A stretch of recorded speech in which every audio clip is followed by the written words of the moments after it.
बिस्मिल्लाहिर्रहमानिर्रहीम, अस्सलाम वालेकुम। मैं हूं आपका होस्ट चौधरी इरफान ज़हीर और आपको स्पोर्ट्स क्लब में वेलकम कहता हूं।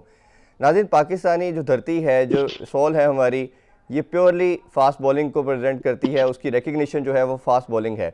इसीलिए आज हम अपने अपने शो में जो गेस्ट भी दावत दी है वो भी बहुत स्पेशल है। उनकी जो यूनिकनेस है वो उनकी ऑर्थोडॉक्स स्टाइल बॉलिंग का है और वो बहुत ही ज़्यादा एक अनप्रडिक्टेबल थे। पर्टिकुलरली हम बात करें तो स्टार्टिंग के अंदर, और हम देखते हैं कि वो पूरी दुनिया के अंदर तमाम तरह की लीग्स भी खेलते हैं। आज हमारे साथ शो में मौजूद हैं one and only Syed Tanveer. अस्सलाम वालेकुम सैयद भाई। वालेकुम, कैसे जी? आप खैरियत जी से अल्लाह हैं? का बहुत शुक्र है, काफ़ी टाइम से आपसे बात करने की कोशिश कर रहे थे। बहुत शुक्रिया आपने टाइम दिया। जी बस कभी आप बिजी कभी हम बिजी, ऐसे ही होता है। अब देखो, फाइनली ऑब्वियसली कोविड की वजह से सिचुएशन आपको पता है कि हमारी पहली तो प्राइम को यही कोशिश थी कि आपको शो में बुलाएं, बट ऑब्वियसली इधर आना कोविड की वजह से ये सारी सूरत हाल वी कैन अंडरस्टैंड। अच्छा सुहेल भाई, कुछ आपका सारा हम डिस्कशन करना चाहेंगे ओवरऑल तमाम कैरियर के हवाले से। थोड़ा सा हमें बताइए, ऑडियंस जानना चाहेंगी, आपने रावलपिंडी से अपने कैरियर का आगाज़ किया, थोड़ा इनिशियल डेज का बताइए, वो कैसा जर्नी स्टार्ट किया आपने?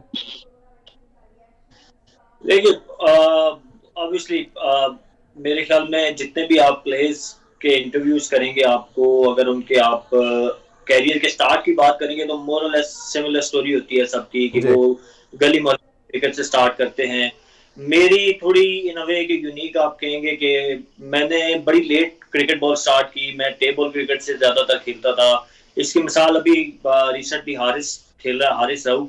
वो भी मेरी तरह स्ट्रीट क्रिकेट से आया, टेप बॉल खेलते खेलते फिर वो लाहौर कलंदर ने उसको पिक किया। सो मेरे हमारे टाइम पे जब मैंने when I started playing cricket ball, उस टाइम ये फैसिलिटीज तो नहीं थी कि आप बस एक टूर्नामेंट खेलें किसी जगह, आपको कोई अचानक से कोई सिलेक्टर आएगा या कोई बंदा पसंद करेगा एंड देन आपको लाइमलाइट में ले आएगा। हमारा हाँ जी। थोड़ा प्रोसेस थोड़ा ऑब्वियसली उस टाइम पे आपको फर्स्ट क्लास में और उससे पहले ग्रेड 2 क्रिकेट और क्लब क्रिकेट वहां पे रगड़े खा के तो फिर आपको फर्स्ट क्लास में चांस मिलता था। Then you have to do well in first class cricket.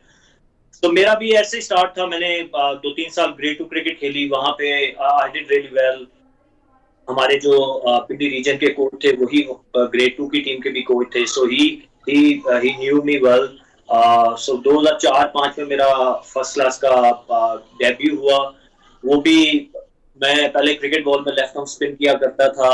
एक एक ट्विस्टिंग स्टोरी है वो भी कि साउथ अफ्रीका की टीम 2004 में पाकिस्तान के टूर पे आई थी। मैं नेट पे बॉलिंग करने गया। आपको पता नेट बॉलर्स जी। बुलाते होते हैं for practice. So I went there.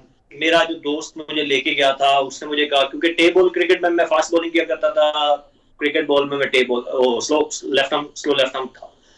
तो ही took me there on one condition कि you have to bowl fast। वहां पे जाके फास्ट बॉलिंग करनी नेट में जाके तुमने। मैंने कहा ठीक है यार, मुझे तो शौक था, मैं जाके पाकिस्तान टीम के प्लेयर से मिलूंगा। I'll get a chance to meet South African team as well। So मैंने कहा ठीक है यार, मैं जाके करा दूंगा। So I went there। I think Mickey Arthur was the coach at that time, South Africa के।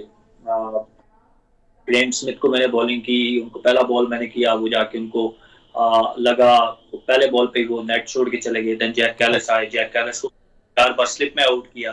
अच्छा। आई रिमेंबर ऑल ऑफ वो सारी वो जो है वो ज़ाहिर ऑब्वियसली एक लाइफ चेंजिंग मोमेंट था मेरे लिए, क्योंकि वहां से I decided to become a fast bowler. Because वो जैसे आपने इंट्रो में कहा, एक मेरा एक्शन थोड़ा सा डिफिकल्ट था। फिर एक्शन के साथ मुझे स्विंग मिलता था। तो ये वो चीजें हैं जो उस टाइम पे तो मुझे पता नहीं थी। अभी मुझे पता है कि कितनी मुझे हेल्प मिली उस सेक्शन की वजह से।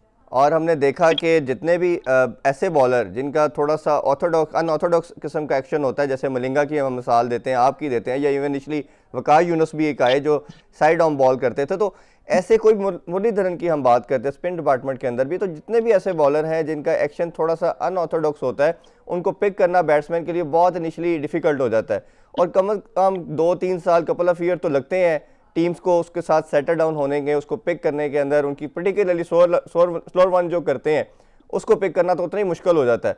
तो शुरू में तो 2-3 साल हमने देखा कि प्लेयर्स को बड़ी डिफिकल्टी आई आपको खेलने के लिहाज से। तो ये जो एक्शन था ये नेचुरल था या आपने कुछ ग्रेजुअली डेवलप किया?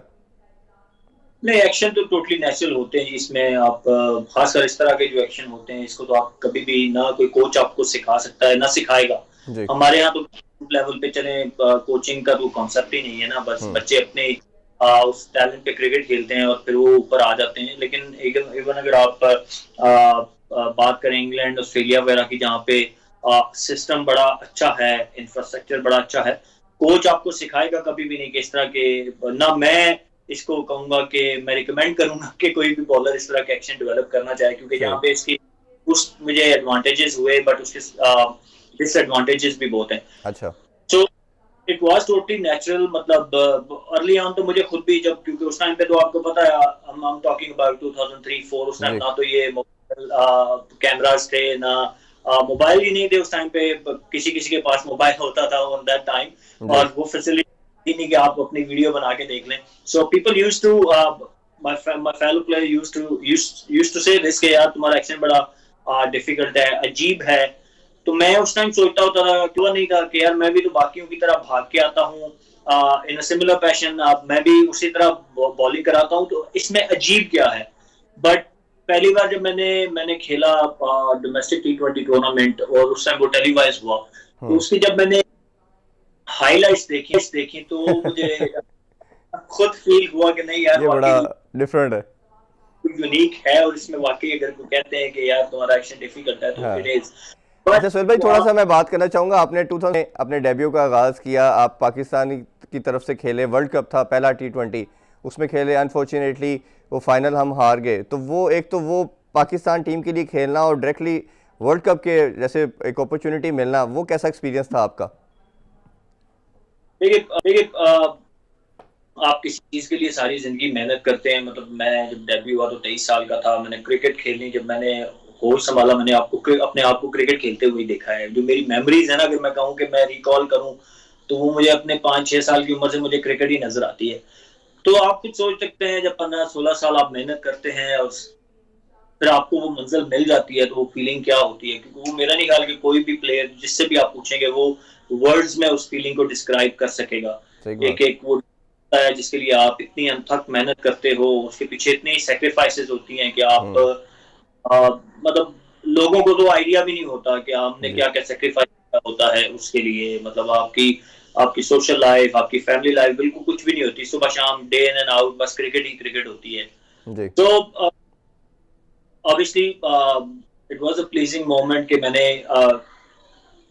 वो अचीव कर लिया जिसके लिए मैंने इतनी मेहनत की थी। ऑब्वियसली अल्लाह ताला की एक एक खास करम नवाजी होती है, क्योंकि इफ आई लुक अराउंड, मेरे साथी प्लेयर थे जो मेरे साथ खेलते थे back in that time, they were equally good, they were equally good definitely. उनमें से कई प्लेयर ऐसे थे जो पाकिस्तान खेल सकते थे, बट सो ये अल्लाह ताला की करम नवाजी होती है। जो भी पाकिस्तान खेलता है, जी। जो भी मंजिल को उसको अचीव करता है, नथिंग स्पेशल टू मी। और बाकी जो प्लेयर खेल रहे हैं उनमें भी अल्लाह ताला की वो होती है खास करम नवाजी, देन आपके पेरेंट्स की दुआएं होती हैं कि आप वो मंजिल अचीव करते हो।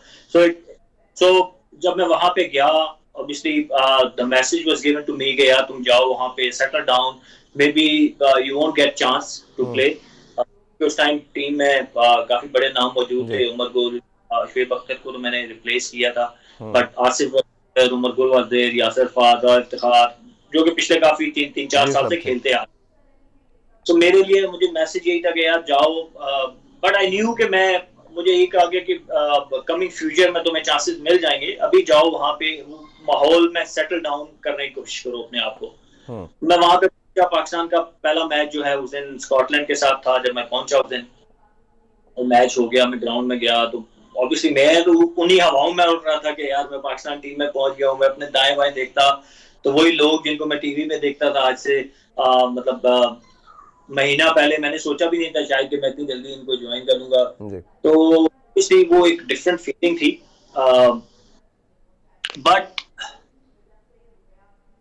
मुझे आइडिया नहीं था कि मुझे इंडिया के अगेंस्ट खेलने का फौरन मौका मिल जाएगा। हम्म।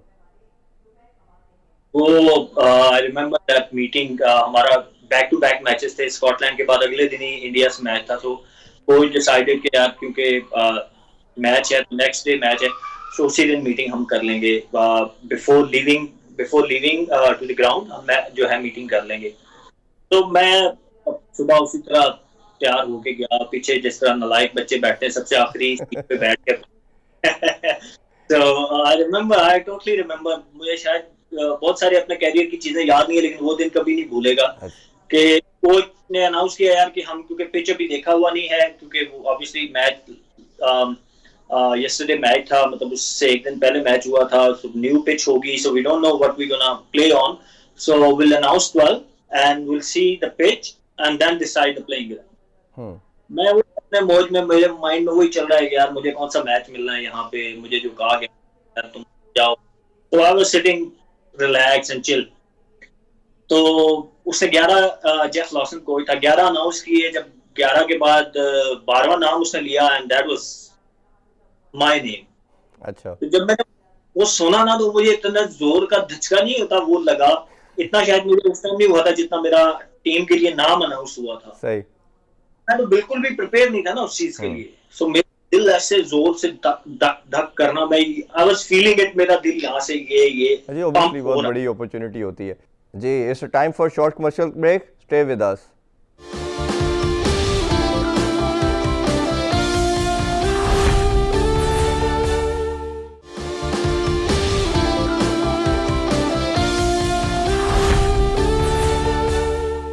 Welcome back after the break. Suhail Tanveer से कुछ मजीद क्वेश्चन करते हैं। अच्छा सुहेल भाई, आपका जो टेन्योर था उसके अंदर एक दम, जैसे मैंने बात की, हमारी जो रिकग्निशन है वो फास्ट बॉलिंग रही है पास से, जब से पाकिस्तानी क्रिकेट स्टार्ट हुई है। बट एक एरा आया जैसे 2005 के बाद की बात करें, जिसमें एकदम पाकिस्तान ने लेफ्ट आर्म बॉलर प्रोड्यूस करने शुरू कर दिए। आपका नाम आता है, फिर आमिर आए, फिर वहाब आए, जुनेद खान आए, एक बड़ी लंबी लिस्ट है, मोहम्मद इरफान आए, और फिर अभी तक अभी शाहीन शाह अफरीदी भी हैं, तो एक बड़ी लंबी लिस्ट आई। ये आपको क्या लगता है कि ये कितना हेल्दी कंपटीशन था पाकिस्तानी क्रिकेट के लिए कि इतने ज़्यादा माशाल्लाह, और सारे बहुत अच्छे बॉलर थे, हम किसी को भी एक को नहीं कह सकते, ऑब्वियसली जो पाकिस्तान को रिप्रेजेंट करता है वो एक बड़ा नाम होता है, तो इतने ज़्यादा लेफ्ट आर्म बॉलर का आना और अच्छा प्रोड्यूस करना और पाकिस्तान को रिप्रेजेंट करना, वो कितनी बड़ी अचीवमेंट थी?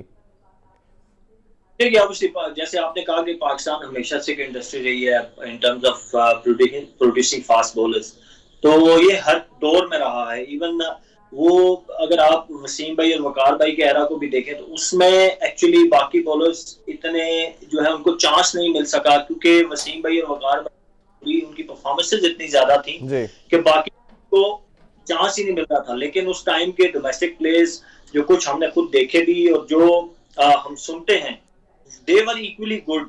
मतलब अगर वो जिस आपने अभी बात की ना कि वसीम भाई और वकार भाई की वो परफॉर्मेंसेज इतनी ज्यादा थी कि बाकियों को चांस ही नहीं मिला। लेकिन हमारे टाइम पे फिर लेवल ऐसा हो गया कि सारे एक जैसे थे, कभी कोई एक आउट होता था, दूसरा उसी जगह आ जाता था और लगता था कि यार ये जो है वो पहले से बेहतर है।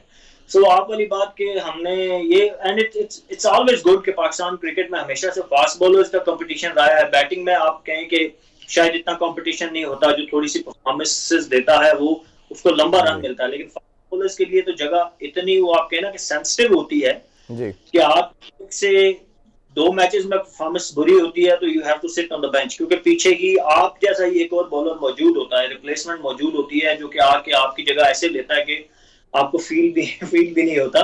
So it's a healthy competition for Pakistan cricket obviously. और जब जैसे आपने कहा कि लेफ्ट आर्म, यस अभी थोड़े फिर आपको राइट आर्म फास्ट बॉलर्स मिलना शुरू हुए हैं सिंस पीएसएल स्टार्टेड, बट उससे पहले आपको एक लंबी लिस्ट नजर आती थी। और एक मुझे याद है कि टूर्स पे मोस्टली हम जो है वो 3 से 4 लेफ्ट आर्म फास्ट बॉलर होते हैं, एक राइट आर्म फास्ट बॉलर, वो भी समटाइम्स जबरदस्ती पिक होता था किसी लेफ्ट आर्म फास्ट बॉलर के ऊपर कंप्रोमाइज करके, जस्ट टू हैव।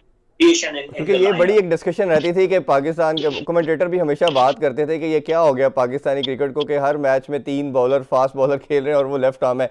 अच्छा, आपने एक ऐसे बॉलर हैं जिन्होंने, मेरा ख्याल है शायद अगर हम फास्ट बॉलिंग के अंदर बात करें, एक ऐसे बॉलर हैं जिन्होंने सबसे ज़्यादा लीग क्रिकेट भी खेली है, और ग्रेजुअली हमने देखा कि आपने स्टार्ट आईपीएल से किया, फिर तमाम समरसेट की तरफ से खेले, साउथ अफ्रीकन लीग खेले, मेरा ख्याल है शायद वो नेम इट कि हर तरह की आप लीग खेल चुके हैं।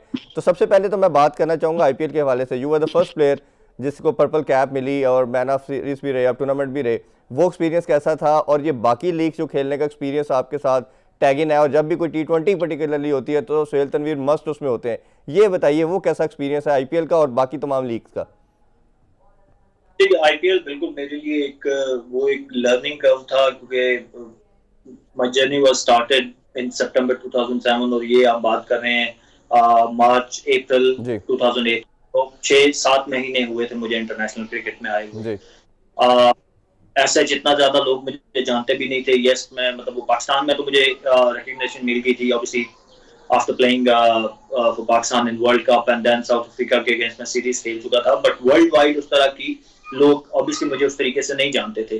सो IPL was a platform where when I perform well, तो दुनिया ने मुझे मतलब, क्योंकि आईपीएल पहली लीग थी जो शुरू हुई थी, उससे पहले टी20 क्रिकेट होती थी, बट आपको पता है कि वो साउथ अफ्रीका में होती थी। उनकी डोमेस्टिक क्रिकेट का एक टूर्नामेंट होता था, देन काउंटी क्रिकेट में उनका डोमेस्टिक टी20 टूर्नामेंट होता था, बट उसको कोई इतना ज्यादा सीरियस लेता था, ना जी ही उसकी हाइप।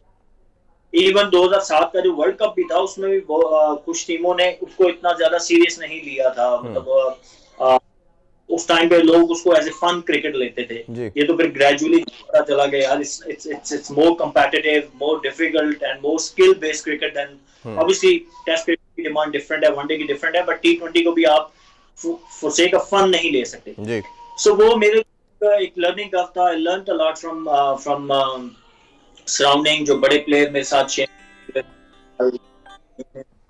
क्योंकि he was captain and coach there, और उसने जितना मुझे मोटिवेट किया, जितना कॉन्फिडेंस दिया, एंड देन मेरी सराउंडिंग में अगर मैं देखता हूँ, ग्लेन मैग्रा नजर आते हैं, वो आपको वहां पे यू नेम इट, मतलब उस टाइम शॉन पॉलक, जितने बड़े बॉलर, जहीर खान खेल रहे थे, इरफान पठान, मतलब यू नेम इट, जितने भी उस टाइम के सुपरस्टार बॉलर थे वो वहां पे खेल रहे थे। पाकिस्तान के शुएब अख्तर और उमर गुल और वो सारे सारे लोग वहां पे मौजूद थे जो कि वहां पे खेल रहे थे। तो ऑब्वियसली मेरे लिए वहां पे to do well, it was such an मैं कहूँगा कि मेरे लिए एक अचीवमेंट थी। मैंने सोचा नहीं था, टू बी ऑनेस्ट। और पहला मैच में, पहले तो एक इंटरेस्टिंग स्टोरी ये है कि मुझे पहले 2 मैचेस में तो मैं वहां मौजूद भी नहीं था, क्योंकि मुझे बुलाया ही नहीं गया था। मुझे मैसेज दिया गया था कि यार कि अगर आपकी जरूरत पड़ी तो हम आपको बुलाएंगे। So I join the team late. मैं 1-2 मैच हो चुके थे तो वहां पहुंचा था। फिर नेट नेट प्रैक्टिस हो रही थी बैंगलोर में, वहां पे शेन ने मुझे देखा, देन ही डिसाइडेड कि नहीं, यू विल प्ले। और मैच खेला, वहां मैंने बड़ी अच्छी बॉलिंग की, मेरे ख्याल में 1 के 2 आउट किए थे मैंने। So that was the time कि Shenwan came to me and he said कि okay, now you will play all the games. Right So वो एक जब कैप्टन की तरफ से आपको मोटिवेशन और कॉन्फिडेंस मिलता है, तो then become easier for a player to deliver. And वो सारा फिर आपको पता है, चेन्नई के खिलाफ जब मैंने 6 for 14 जी जी किया, जी जो जी कि वो क्या स्पेल था, हमें आज भी याद है। अच्छा, फिर हम थोड़ी सी बात पीएसएल के हवाले से करते हैं कि पीएसएल भी आप एक ऐसे बॉलर हैं जो शुरू से खेलते आ रहे हैं। इनिशली कराची की तरफ से, फिर लाहौर की तरफ से आए, फिर मुल्तान सुल्तान को ज्वाइन किया, फिर एक सीज़न आप 19 के अंदर कोयटा ग्लैडिएटर से भी खेले, और आप 2 साल से आप मुल्तान सुल्तान की तरफ से खेल रहे हैं। उसमें मेरी लास्ट ईयर बात हुई एंडी फ्लावर से भी, उनका इंटरव्यू मैंने किया, तो उन्होंने कहा कि हमारी जो विनिंग सबसे बड़ा जो मेन प्लेयर है, जो मेरी टीम का की प्लेयर है, वो सुहेल तनवीर है। और हमेशा हमने देखा कि कोयटा ग्लैडिएटर भी जब अच्छा परफॉर्म किया, उन्होंने भी आपका नाम लिया। तो ये परफॉर्मेंसेस, पहले मैं पीएसएल के हवाले से बात करना चाहूँगा, फिर इंटरनेशनल क्रिकेट की तरफ आता हूँ। तो पीएसएल की परफॉर्मेंसेस के अंदर आपका एक बड़ा हमेशा एक इंपॉर्टेंट रोल रहा है, बट ग्रेजुअली हमने देखा कि इस साल आपकी वो परफॉर्मेंस नज़र नहीं आ रही जिस तरह पहले थी। तो आप उसकी क्या, एक तो प्रीवियस परफॉर्मेंस के विषय बताइए, क्या फिटनेस लेवल बहुत हाई था, या इस दफ़ा क्या रीज़न लग रही है कि आप उस तरह परफॉर्म नहीं कर रहे जिस तरह प्रीवियस सीजन में आपने किया? देखिए हर बंदे पे बैड पैच आता है, हर प्लेयर पे आता है। जैसे आपने कहा कि मैंने 2-3 बड़े सक्सेसफुल पीएसएल के साल देखे, और मेरी परफॉर्मेंसेस कोयटा के लिए जब कोयटा जीती, तब मुल्तान के लिए जब मुल्तान ऑब्वियसली हम लीग स्टेज पे हम टॉप पे थे, वो परफॉर्मेंसेस, पहला प्लेऑफ जो हमारा था कराची के अगेंस्ट, उसमें मेरी परफॉर्मेंस तो ऑब्वियसली एक, और इसमें सीजन तो मैं खेला ही 2 मैचेस में, और आप 2 मैच की परफॉर्मेंस पे ये नहीं कह सकते कि मेरा पूरा सीजन, ऑब्वियसली, क्योंकि उसके बाद I had to sit on the bench, which was very tough for me, to be honest, I will be very honest. It was not easy, especially जो जितनी मैंने परफॉर्मेंसेस दी हुई थी। तो 2 बुरे मैचेस से मेरा नहीं ख्याल कि कोई बॉलर बुरा हो जाता है। आजकल की खासकर जो व्हाइट बॉल क्रिकेट हो रही है, स्पेशली टी20 क्रिकेट, खासकर ये जो पीएसएल का सीजन, जितने भी मैचेस हुए हैं, आपने देखा कि इसमें तो हर बॉलर की पिटाई लगी है, हर बॉलर को चांस हुए। मेरा एक मैच आप कह सकते हैं कि बुरा हुआ है। पहला match I went for 38 in 4 hours, तो मतलब दोनों मैचों में एक ओवर मेरा बुरा हुआ है, यानी इट हैपेंस। क्योंकि आप देखते हैं कि मैं बॉलिंग किस करता हूँ वो भी कंसीडर करना चाहिए कि मैं सबसे डिफिकल्ट टाइम पे बॉलिंग करता आया हूँ since I started my career till now, कि मैं पावर प्ले में बॉलिंग करता हूँ और मैं डेथ में बॉलिंग करता हूँ। उसमें सुहेल भाई एक रीजन मेरे ये लिए भी थे ना, आपने बेंचमार्क बहुत हाई स्टैंडर्ड सेट कर दिया था और जिस तरह की आप डेथ बॉलिंग भी कर रहे थे वो बहुत आउटस्टैंडिंग थी। अच्छा, कुछ मैं इस हवाले से बात करना चाहूँगा कि मोहम्मद वसीम ने भी कहा, पीसीबी ने भी अनाउंस किया, हम चाह रहे हैं कि जो हमारा प्लान है फ्यूचर के रिगार्डिंग, उसमें 4 प्लेयरों के नाम लिए, उसमें से एक आप भी थे, जिसमें शोएब मकसूद और थे, आजम खान थे और एक आप थे, और शर्जील का भी नाम लिया था उन्होंने। बट हमने देखा कि 3 तो समहाउ पीसीबी के एम्बिट के अंदर आ चुके हैं। शर्जील T20 में सेलेक्ट हो गए हैं, आजम और सुहेब को पीसीबी बुला भी चुका है, बट आपको अभी उन्होंने नहीं बुलाया। और लास्ट आपने जो इंटरनेशनल क्रिकेट खेली है वो 2017 में खेली है, उसके बाद आपको इंटरनेशनल क्रिकेट नहीं खेल पाए। और मानना सबका है, मैंने सबसे बात की है, प्लेयर से भी, कोचेस से भी, सबने मानना है कि अभी भी सोहेल तनवीर T20 के हवाले से बात करते हैं तो सब कहते हैं कि सबसे इफेक्टिव बॉलर हैं। बट कहते सब है, लेकिन आपका शामिल ना होना वो कितना एक पैनिक सिचुएशन पैदा करता है एज ए प्लेयर, या मोटिवेशन आती है या डीमोटिवेट हो जाते हैं आप उस चीज को लेके? देखिए, डीमोटिवेट तो नहीं होता, बट ऑब्वियसली फ्रस्ट्रेशन आती है। और जब इतना, जैसे आपने कहा 2017 और अभी आप देख लें कि 2021 चल रहा है जी तो 4 साल हो गए और इन 4 सालों में मैंने इतना परफॉर्म किया। आप देख लें, जैसे अभी हमने पीएसएल के ऊपर बात की, नॉर्दर्न के लिए मैं T20 खेला, जो अभी ये रीजनल सिस्टम शुरू हुआ, जब ये 6 टीमें बनी, उसका मैं बेस्ट बॉलर बना। तो ये 3 टूर्नामेंट मेरे back to back, 1 PSL for Quetta, 1 T20 for Northern, 1 T20 for Multan Sultan जो पिछला था। तो इनमें मैं एक में मैंने टॉप किया, बाकी 2 में मैं नंबर 3 आया जी। तो मेरे लिए इतना ज्यादा ये फ्रस्ट्रेटिंग था, I'll be honest with you, कि इसने मेरी पर्सनल लाइफ को भी अफेक्ट करना शुरू कर दिया था। ऑब्वियसली जब आप मेंटली फ्रस्ट्रेटेड हो जाते हैं ना, तो आपकी ओवरऑल लाइफ को अफेक्ट करता है। Obviously you can't help it. जैसे आपने कहा कि मैं भी जिससे भी बात करता हूँ सब कहते हैं यार कि you are good enough, your performances are very good. तो मैं 4 सालों में देखता हूँ कि हमारे डोमेस्टिक क्रिकेट के जितने भी बॉलर्स हैं जिन्होंने परफॉर्म किया, everybody got chance to play. कुछ तो बिना परफॉर्मेंस के भी खेल गए, बट जब मेरी बारी आती थी तो आई डोंट नो, मुझे कोई कभी भी क्लियर जवाब मिला नहीं। और हमेशा अभी भी जैसे आपने कहा गया कि जी इज इन आवर लाइन, बाकी तीनों को चांस मिल गया और मैं अपनी जगह पे बैठा हूँ। आप अगर बात करें, यस आई एग्री कि मेरे ये पीएसएल के 2 मैचेस अच्छे नहीं गए, बट 2 मैचेस अगर मेरे 3 साल की परफॉर्मेंसेस मुझे अच्छा नहीं बना सकी तो क्या मेरे 2 मैचेस ने मुझे बुरा बॉलर तो नहीं बना? बिल्कुल ठीक बात जी। सोहेल तनवीर से बड़ी इंटरेस्टिंग गुफ्तगू जारी है, but it's time for short break. Stay with अस।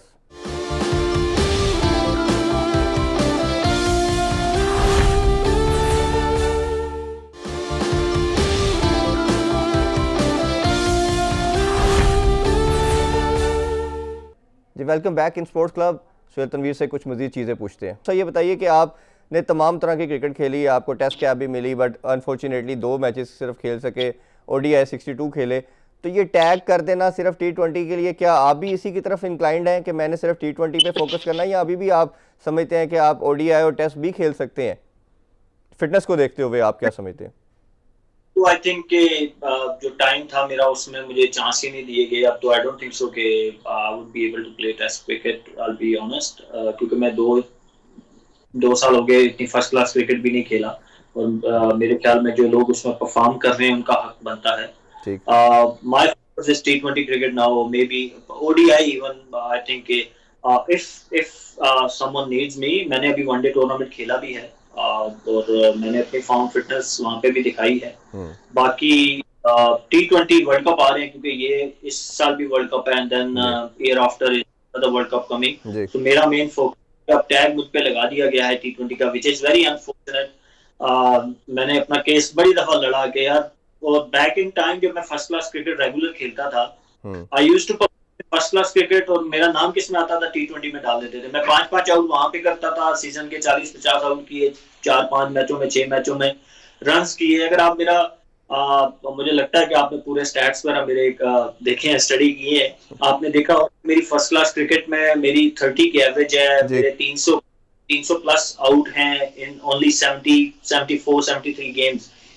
जो कि किसी भी प्लेयर के हवाले से जो फर्स्ट क्लास, क्योंकि आप सिलेक्शन फर्स्ट क्लास क्रिकेट पे करते हैं, बेस वही जिसे जी आप प्लेयर्स लेते हैं, प्लेयर्स उन्हीं परफॉर्मेंसेस पे सिलेक्ट हो जाते हैं। तो मेरी परफॉर्मेंसेस भी मेरे ख्याल में बहुत सारे प्लेयर्स से बेहतर थी, कम नहीं की, बेहतर थी। मुझे कभी भी वो उसके बाद दोबारा चांस ही नहीं मिला to play with red ball, but time is gone, time नहीं, आपको उसमें सिर्फ भाई वापस तो एक आ चीज़ है, मैं इसी तरफ आने चाह रहा था कि आपकी जो एवरेज बैटिंग की आपने बताया 30 की है, इसी तरह हमने देखा कि आपने इंटरनेशनल सर्किट के अंदर भी कई बैटिंग के अंदर बड़ी अच्छी परफॉर्मेंसेस दी, जो कि आपको एक एडिशनल एडवांटेज देती थी टीम सिलेक्शन के अंदर कि एक ऐसा बॉलर जो टेल के अंदर आके अच्छी बैटिंग भी कर लेता है। और कुछ लोग तो आपको कंसिडर भी एज ए ऑलराउंडर भी करते थे कि अच्छी खासी बैटिंग कर लेते हैं आप।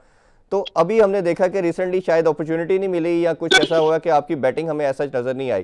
तो उसको कैसे देखते हैं कि आप अपनी बैटिंग पे भी कितना फोकस कर रहे हैं, क्योंकि ये एक आपके एडिशनल एज देती है सिलेक्शन के अंदर भी और प्रोफेसर भी। देखिए, मुझे खुशी अभी अभी मैं कहूंगा कि इसलिए हो रही, फ़हीम अशरफ को अभी आप देखें कि ही स्टार्टेड जी performing well in specially in his batting. जी तो मुझे खुशी है कि उसको चांसेस दिए गए, उसको बनाया गया। जी उससे पहले अगर आप वापस पास में जाएं तो रजाक भाई थे, उनको ऑलराउंडर बनाया गया, उन पे सही इन्वेस्ट बात। किया गया, मेरी एबिलिटीज पे इन्वेस्ट ही नहीं किया गया। अब अगर आप किसी बॉलर को 8वें या 9वें नंबर पे भेजेंगे और उसको कहें यार कि वनडे में अगर 3 से 4 ओवर हैं, T20 में बहुत हुआ तो 5 से 6 बॉलें हैं या 8 बॉलें खेलने को मिलेगी, and you ask him to make an impact, तो वो बड़ा मुश्किल होता है, ऑलराउंडर बनाने पड़ते हैं। सो मुझे उस तरह की अपॉर्चुनिटीज नहीं मिली। अब मुल्तान के लिए भी खेल रहा था, तो मुझे एक वो मेरे ख्याल में जो पिछला सीजन था, पूरे सीजन में मुझे सिर्फ वो जो हमारा प्ले ऑफ था उसमें जाके मुझे, क्योंकि हमने वी लॉस्ट विकेट्स अर्ली, तो मुझे वो 4 ओवर खेलने को मिले, जहां पे फिर आपने देखा कि मैंने 14 बॉलों पे 26 रन किया और अपनी जी टीम को एक कंपैटिटिव टोटल दे दिया। बिल्कुल सो ऐसा। पाकिस्तान टीम के लिए भी आप देखें कि जहां जहां मुझे अपॉर्चुनिटी मिली कि हमारे जल्दी आउट हो गए, मैंने वो याद है श्रीलंका के खिलाफ एक मैच में मैं जो मेरा हाईएस्ट T20 स्कोर जी किया ऐसे ही है। 46, उसमें मुझे चांस मिला, हमारे 12वें ओवर में ही सारे आउट हो गए थे, मैं और सईद अजमल खेल रहे थे, वी नीडेड 19 ओवर्स, तो मैं उसको नीचे लेके आ गया था, हमें 2 ओवरों में कुछ 26 के 27 रन चाहिए थे, unfortunately we couldn't finish it, but जहां मुझे लंबा चांस मिला वहां मैंने रन्स भी किए। नहीं, आपने पाकिस्तान न्यूजीलैंड को के खिलाफ एक न्यूजीलैंड में मैच जिताया भी था, आपको याद होगा, 2 ओवरों में 24-25 चाहिए था और तो आपने 2 छक्के लगा के मैच जिताया था। तो we remember your batting skill as well. अच्छा, दूसरा मैं बात करना चाहूँगा, आप काफ़ी कैप्टन्स के अंडर भी खेले, ओबियसली इतना टाइम 10 साल का कैरियर बनता है आपका इंटरनेशनल, अल्लाह करे कि आगे भी ये कंटिन्यू हो। तो उसमें कौन सा कैप्टन ऐसा लगा जिसने आपको एक्सप्रेस करने का proper opportunity the in terms of bowling भी और बैटिंग भी? देखिए, सारे कैप्टन, देखिए हर बंदा डिफरेंट होता है, हर इंडिविजुअल अपने डिफरेंट माइंडसेट के साथ आता है, डिफरेंट उसकी अप्रोच है। हमारे सॉरी, बीच में कॉल आ गई ऑब्वियसली, लेकिन शाहिद भाई और हफीज भाई का मैं नाम लूंगा कि उनकी really enjoyed playing under their captaincy. I started under Shoaib Malik captaincy, but वो मेरा क्योंकि इनिशियल कैरियर का स्टार्ट था, तो ज्यादा आई एंजॉयड प्लेइंग। हफीज भाई का ये था कि हफीज भाई और शाहिद भाई दोनों, they really fought for their players, कि उनको प्लेयर चाहिए होता था, not in terms of favouritism, उनको जो लगता था कि यार कि ये प्लेयर मुझे मैच जितवाएगा, वो उसके लिए फाइट। और यही मैंने आगे मेंशन किया कि आपको कोच या कैप्टन से यही चीज एज ए प्लेयर चाहिए होती है कि वो आपके ऊपर ट्रस्ट करे, आपकी एबिलिटीज पे ट्रस्ट करे, आपको मोटिवेट करे। तो फिर प्लेयर है वो, उससे आप 100 नहीं, मेरे ख्याल में 100 and 200% भी परफॉर्मेंसेस ले सकते हैं बाय गिविंग हिम कॉन्फिडेंस। और आजकल वो जब, जैसे मैंने आगे फ़हीम का कहा कि फ़हीम को कॉन्फिडेंस दिया गया, उसकी एबिलिटीज देखी गई, कि आई ऑलवेज से कि फ़हीम जो है वो अच्छा बैट्समैन है, और जी मुझे है थी कि वो परफॉर्म नहीं करता था ऊपर, बट जी। अभी उस पर इन्वेस्ट किया, उसकी टेक्निक पे काम किया गया। So it's about investing, it's about giving confidence two players. जैसे हमने बाबर को प्रिपेयर किया, बाबर को नंबर 3 का स्लॉट दिया, इवन बड़े नाम थे उस टाइम, तो उनको सबको पीछे करके मिकी ने इसको प्रिपेयर किया, तो वही ऑल नो जो क्रिकेट को समझता है कि उसको क्रिकेट में एक प्लेयर को बनाया कैसे जाता है। आपकी बात से बिल्कुल मैं एग्री करता हूँ, सेकंड करता हूँ। अच्छा, यही क्वेश्चन मेरा PSL के हवाले से आपके लिए जानना चाहूँगा कि आप ऑलमोस्ट सारी फ्रेंचाइज की तरफ से खेले, किस फ्रेंचाइज से खेल के आपको ज़्यादा अच्छा लगा, किसके साथ आप समझते हैं कि मैं ज़्यादा कंफर्टेबल था और उसके अंदर उसकी परफॉर्मेंस भी ज़्यादा इन्हेंस होकर ज़्यादा इम्प्रूव नज़र आई? देखिए मेरे ख्याल में इसमें it depends on on player. As a player, खासकर जब ये इतनी ज्यादा लीग क्रिकेट हो गई है, तो आपको तकरीबन हर 2-4 महीने बाद एक डिफरेंट ड्रेसिंग रूम में जाना होता है। वहां पे डिफरेंट टाइप के लोग होते हैं, डिफरेंट टाइप के प्लेयर्स होते हैं। सो आपको अपने आप को उनमें एडजस्ट करना होता है। सो ये it's more about player himself rather than कि आप कहें कि जी मैनेजमेंट और जो बाकी आपके कोलीग्स हैं, आपने अपने आप को जाके उस माहौल में एडजस्ट करना होता है। सो मैं जिस भी टीम के लिए खेलता हूँ, मैं आई बिलीव तो मेरी अपनी टीम है। थोड़ा लीग क्रिकेट ने इसके लिए, क्योंकि इतनी लीग क्रिकेट खेली है, मुझे एडजस्ट होने में कोई डिफिकल्टी नहीं होती। सो आई बिलीव इस टीम के लिए भी खेलना वो मेरी अपनी टीम है। हर मैच में अपना 100% देने की कोशिश करता हूँ। कभी परफॉर्म होता है और कभी नहीं भी होता। ऐसा नहीं होता कि मैं हर परफॉर्म करता हूँ, कभी बुरा फेज भी आता है, बट मुझे सेटिस्फेक्शन ये होती है कि आई ट्राइड माय बेस्ट। मेरे अंदर जितनी एबिलिटीज थी मैंने ट्राई किया, कोशिश की कि अपनी टीम के लिए मैं अच्छा करने की कोशिश करूँ, and that's what matters in the end. अच्छा सोहेल भाई, ये बताइए कौन सा ऐसा बैट्समैन था, थोड़ा सा लाइटर नोट पे बात करते हैं, कौन सा ऐसा बैट्समैन था जिसको लगा सोहेल तनवीर को बॉल करते हुए कि यार ये बड़ा डिफिकल्ट बैट्समैन है और इसको तो आउट करना बहुत ही मुश्किल लग रहा है और ये हिटिंग भी बड़ी कर जाता है? वो कोई ऐसा नाम आपके माइंड में आता हो? मैंने बड़ी दफा ये मैंने एबी डिविलियर्स का हमेशा नाम लिया, specially when it white ball cricket. और उसकी जो सबसे अच्छी चीज, या बॉलर के हिसाब से अगर मैं कहूँ कि मुश्किल चीज है जो बॉलर को डिफिकल्टी होती है उसके सामने, कि वो ग्राउंड के चारों तरफ आपको, मैं खासकर डेथ बॉलिंग की बात करूंगा। जब आप नए बॉल से बॉलिंग कर रहे होते हैं, वो एक डिफरेंट फेज होता है, but coming back to the death overs, जहाँ पे आपको यू हैव टू कंटेन, तो वहां पे ऐसा बैट्समैन जो आपको विकेट के चारों तरफ शॉट मार सके, वो बड़ा मुश्किल होता है। उसके लिए आपको कोई आप प्लान है यार कि मैं आप आज इसको वाइड यॉर्कर मारूंगा या मैं इसको टांगों में यॉर्कर मारूंगा तो ये यहाँ पे हल्का है, तो वो उसके खिलाफ जो है प्लान करना मुश्किल है इस तरह के बैट्समैन। तो मैं I found AB de Villiers the most difficult batsman. इसीलिए उनको मिस्टर 360 भी बोला जाता है कि शायद इस तरह की हिटिंग जो करते हैं। अच्छा, अभी करंट लॉट के अंदर हम थोड़ी सी बॉलिंग की बात करते हैं कि माशाल्लाह काफ़ी अच्छे नाम आ रहे हैं हमारे पास। शाहीन शाह अफरीदी आ चुके हैं, हसन अली अच्छा कमबैक कर चुके हैं, अच्छी बॉलिंग की उन्होंने साउथ अफ्रीका के अगेंस्ट भी, हसनैन अच्छा है, काफ़ी नाम हमारे पास, ओबियसली हारिस रऊफ है। आप क्या देखते हैं अभी जो करंट पाकिस्तानी लॉट है ये फास्ट बॉलिंग का, ये कैसी है और ये कितना सर्व कर सकती है? क्योंकि मेरा क्वेश्चन इसलिए पर्टिकुलरली आपसे है कि सर्टन टाइम में और परफॉर्मेंस अच्छी नज़र आती है, कंसिस्टेंट नहीं नज़र आते। शाहीन शाह अफरीदी हमें एक नज़र आ रहे हैं जो कंसिस्टेंट है, बाकी सब पैचेस में परफॉर्म अच्छा। तो ये कैसे देखते हैं पाकिस्तानी बॉलिंग अटैक को अब आप? Well, definitely you're right कि हमें अभी कंसिस्टेंट, अगर मैं कहूँ कि अगर आप कहें कि ऑटोमेटिक चॉइस आपके पास हो, that is only Shaheen Afridi. बाकी बॉलर्स को दे नीड टू इम्प्रूव। अभी मुझे ये डेफिनेटली वनडे सीरीज देखते हुए I like Hasnain the way he is bowling with the new ball. मुझे देख के मजा आया कि he started swinging the ball. एक तो कंडीशन वहां की सूटेबल थी, but still you have to capitalise. तो वो मुझे ऐसा लगा इम्प्रूवमेंट आई है उसमें by the passage of time, क्योंकि 2019 में जब मैं कोयटा के साथ था तो उस टाइम हसनैन पहली बार आए, आई सॉ हिम, तो वो उस टाइम बड़े फेवरेट थे, but now he started bowling. तो ये चीजें जो है आप you learn with the time, ये आपको कोई भी नहीं सिखा सकता, ये आपको टाइम के साथ चीजें मार खा के आप बॉलर बनते हैं।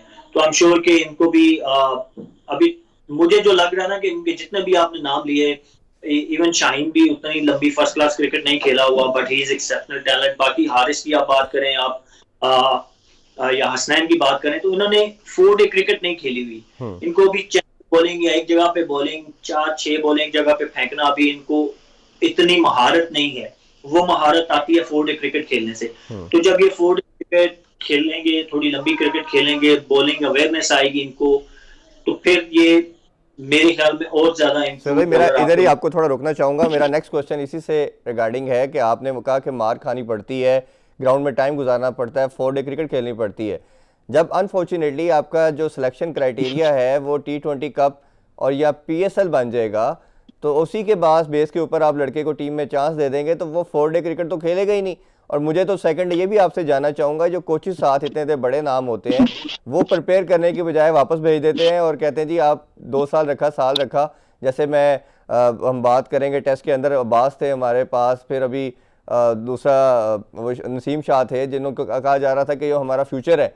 उनका हमने देखा कि पेस भी कुछ नॉच नीचे आ गया और अब ये उन्होंने कहा जी शायद अभी इसको बहुत टाइम लगेगा। तो वो जब टीम के साथ बड़े कोचेस के साथ लड़का परफॉर्म नहीं करता तो फिर आप कहते हैं जी नीचे कोचेस के साथ जाके सीख के आए। तो ये दोनों सिनेरियो कितने अनफॉर्चुनेट हैं कि पहले गलत सिलेक्शन करना और फिर बाद में बड़े कोचेस का नीचे भेज देना कि भाई हमारे से नहीं ये लड़का ठीक हो रहा, आप ठीक करके वापस दें। देखिए मैं माई सेल्फ मैं बड़ा एंटी इस चीज के हूँ कि आप फौरन ही किसी भी प्लेयर को पिक कर लें 2-4 मैचेस की बेस पे। मैं नॉट अ स्ट्रॉन्ग बिलीवर। अब लोग हैं जो इसकी फेवर में भी देते हैं, बट हर बंदे का अपना पॉइंट ऑफ व्यू होता है। मेरा मानना यह है कि जब तक आप किसी भी प्लेयर को एटलीस्ट 1-2 साल देख ना लें, तब तक उसको ऊपर क्रिकेट में यस आपके पास एक प्लेटफॉर्म होना चाहिए। जब आपको नजर आए कि यार को प्लेयर कोई भी XYZ कोई भी प्लेयर है, बॉलर है, बैट्समैन है, आपको नजर आए कि यार ये बड़ा स्पार्किंग है, तो आपके पास एक प्लेटफॉर्म होना चाहिए। दैट इज पाकिस्तान ए या जूनियर लेवल। जो इंटरनेशनल क्रिकेट है ना, वो प्लेटफॉर्म नहीं है कि वहां पे आपने जाके प्लेयर्स को चेक करना है। चेक करने के लिए और प्लेटफॉर्म होने चाहिए। International cricket is a place where player has to perform whether he 18 years old या 30 year old। वो जगह एक्सपेक्ट नहीं है। वहां पे आपके पास प्लेयर मेरा इसलिए मैं कहता हूं कि प्लेयर आप यहाँ से डोमेस्टिक क्रिकेट से उठा के आप लेके जाएं एक क्रिकेट में या जो भी आपके जूनियर लेवल की क्रिकेट होती है, क्योंकि उसमें कंपेटिटिव होती है। वहां दूसरी टीम भी जो आती है, जो ए साइड होगी, वो भी अपने मुल्क की इमर्जिंग प्लेयर की बेहतरीन टीम होगी। तो अगर आपका वो वहां पे भी परफॉर्म करता है तो देन आपको एक थोड़ी सी श्योरिटी मिल जाती है यार कि इसने डोमेस्टिक पे भी परफॉर्म किया, इसने ऑलमोस्ट इंटरनेशनल क्रिकेट में परफॉर्म किया है, नाउ ही इज रेडी। लेकिन आपके पास बीच में कोई प्लेटफॉर्म नहीं है। आप यहाँ से पिक करते हैं, 2 मैचेस के बाद आप वहां लेके जाते हैं, सडनली आपको लगता है कि नहीं यार ये तो रेडी नहीं है। फिर आप प्लेयर को वापस देखते हैं, वो बेचारा 1-2 साल फिर वहीं पे रगड़े खाता है। तो मेरे ख्याल में होना ये चाहिए कि आप कोई भी प्लेयर हो, चाहे बैट्समैन है या बॉलर है, आप उसको साल पूरा मॉनिटर करें। लाजमी नहीं कि आपने बेस्ट बॉलर जो बनता है उसी को पिक करना है। अगर आप लेस बॉल के बैट्समैन है, वो 3 फॉर्मेट खेलते हैं, T20, 1 डे और 4 डे, तो आप देखें कि इसका टोटल जो तीनों फॉर्मेट्स हैं इसकी एवरेज परफॉर्मेंस क्या रही है। अगर आपको तीनों में वो यार सेटिस्फैक्टरी परफॉर्मेंस है तो आप उसको पिक कर सकते हैं। फिर आपको ये नहीं होगा यार कि वो, क्योंकि जैसे मैंने आगे फॉर्म की बात की, समटाइम आपकी अच्छी फॉर्म लगी होती है, आप 1-2 अच्छे 100 कर देते हैं या आपका एक अच्छा स्पेल लग जाता है, उसी की बेस पे आप फौरन ऊपर ले जाते हैं, तो वहां पे जाके इंटरनेशनल क्रिकेट में आपको फिर बहुत सारे फ्लॉज भी नजर आना शुरू हो जाते हैं। इसमें तो बड़ी लंबी डिबेट है और हम काफी लंबी इस पर फिर कभी डिस्कशन भी करेंगे। और मेरा भी मानना यही है कि हमें एक T20 कप या PSL को एक बनाना नहीं चाहिए प्ले कार्ड के इसकी बेस के ऊपर बनाएंगे। ओबियसली काइजन ट्रॉफी आपका सबसे बड़ा टूर्नामेंट है, उसकी बेस भी होनी चाहिए और ये पॉइंट्स रखने चाहिए कि इसमें इतना परसेंटेज आपकी परफॉर्मेंस होनी चाहिए और तीनों जो फॉर्मेट है उसको शामिल करके लड़के को टीम में ऐड करना चाहिए। अच्छा सुहेल भाई, लास्ट क्वेश्चन आपसे मैं पूछना चाहूँगा। नाउ यू आर अबाउट 36 और अभी भी आपकी फिटनेस लेवल हमें देखने में नजर आ रही है कि माशाल्लाह still you are going well. अभी सबसे इमीडिएट टास्क तो आपका PSL के रिमेनिंग प्ले ऑफ मैचेस आएंगे और फिर ओबियसली 23 मई से वो स्टार्ट होगा। एक तो अपना ये जो इमीडिएट आपका सेकंड फेज आ रहा है PSL का, उसको कैसे देख रहे हैं, उसके लिए प्रिपरेशन कैसी, और मुल्तान सुल्तान आल्दो के इस दफ़ा अच्छा इतना परफॉर्म नहीं कर पा रही, उसके बारे में बताइए। और अभी भी कितने आप ईगर हैं, कीन हैं टीम के लिए कम बैक करने के लिए। सोहेल तनवीर क्या समझते हैं कि मेरे अंदर अभी कितनी क्रिकेट बाकी है और पाकिस्तान को अभी जैसे वहाब 38 के अच्छा खेल रहे हैं और भी दो तीन नाम हैं जो इस एज तक खेलते आ रहे हैं, तो आपको लगता है कि 2-3 साल की क्रिकेट अभी सोहेल तनवीर में बाकी है? दोनों का बताइएगा। देखिए, it's all about performance। आप अगर if you keep performing you will keep playing। जैसे आपने मेंशन किया, इसकी सबसे prime example is Hafeez, Mohammad Hafeez, the way he is performing, और ही इज 39 आई गेस 39। तो अगर मैं परफॉर्म करता रहूंगा I'll keep playing। I have passion for the game अभी भी मेरे, और वो जो मेरे अंदर, मैं कहूँगा कि मैं इंटरनेशनल क्रिकेट उतनी नहीं खेल सका, वो भी एक होता ना कि आप मेरे अंदर वो है अभी तक कि मुझे ज्यादा खेलनी चाहिए थी। तो मेरे हंगर अभी तक मौजूद है टू रिप्रेजेंट पाकिस्तान अगेन। और जैसे मैंने कहा 2 T20s आ रहे हैं वर्ल्ड कप, तो मैं नेवर लूज होप। मैंने जब when I lose hope may be I'll say goodbye and retire from cricket, क्योंकि मेरा हमेशा से गोल रहा टू प्ले फॉर पाकिस्तान। और मैं जितनी लीग क्रिकेट भी खेलता हूँ, yes obviously it's my bread and butter, but मेरा हमेशा से यही रहा है कि I do well and get my place back in Pakistan team. Unfortunately after doing, पता नहीं मैं अब क्या कहूँ कि कितना चले और कितनी सुहेल भाई, आप बिल्कुल परफॉर्मेंस देते रहे, हमारी दुआएं विशेष आपके साथ हैं। अल्लाह करे कि आप पहले, सबसे पहले जो इमीडिएट आपका टास्क आ रहा है PSL के रिमेनिंग मैचेस, आप उसमें अच्छा परफॉर्म करें, अपनी टीम को विक्ट्री जिताएं। और हम अभी भी आपके लिए होपफुल हैं और दुआ करते हैं कि आप कम बैक करें, पाकिस्तान को वर्ल्ड कप के अंदर रिप्रेजेंट करें, जो आपका ड्रीम है विनिंग स्क्वाड का पार्ट बनना, और इंशाल्लाह ताला आप उसमें ज़रूर आएंगे। नाज़रीन, आपने सुहेल तनवीर की गुफ्तगू सुनी, होपफुली आपको ये उनका पूरा शो, उनकी गुफ्तगू पसंद आई होगी। इंशाल्लाह आपसे मुलाकात होगी नेक्स्ट वीक एक नए गेस्ट के साथ, और अपना ख्याल रखिए। टेक केयर, अल्लाह हाफिज़।